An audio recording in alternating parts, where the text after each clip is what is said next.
Welcome to the Unsung Photographer.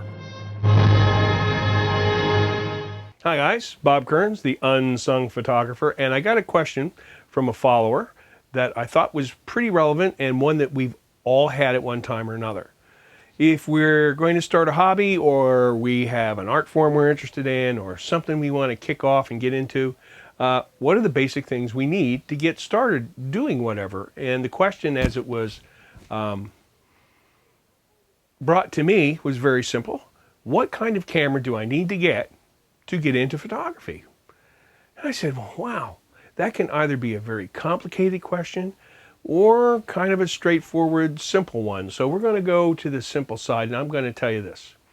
If you're not happy with just shooting pictures on your phone and you really want to explore photography a little bit, and either to someday be a pro, if that's your hope and dream, or to just enjoy it as a form of expression or an art form, then really the only requirement I would give you to go out and buy a camera is that it must be able to be put in a manual mode. You must be able to control aperture, shutter speed, and ISO. Those three things. Doesn't mean it can't have lots of cool, fun features and flippy screens and touchy this and wiggly that and beepy stuff. It can do anything you want. But it must be able to control aperture, shutter speed, and ISO manually. Why that qualification? Well, learning to shoot in manual doesn't make you a pro, and you don't have to be shooting manual when you're a pro, and that's all a bunch of nonsense.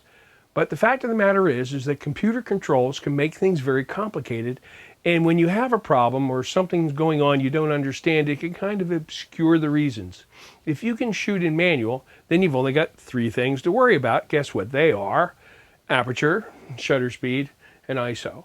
So those are the only things you need to have. That's the way film worked. That's the way wet plates work. That's the way photography works, and it's still the way digital cameras work. So that's the requirement. Other than that, if it feels good in your hand, you can afford it. I wouldn't say sell the house, but make it something comfortable for yourself. You're just starting out. Who knows? You may get bored with it. Don't sink a bunch of money into it, just starting out. Anybody that tells you you need this or you need that or you got to have this expensive thing, they're full of it. It's just not true. You just go out, you figure out those three things: aperture, shutter speed, and ISO, and you're on your way.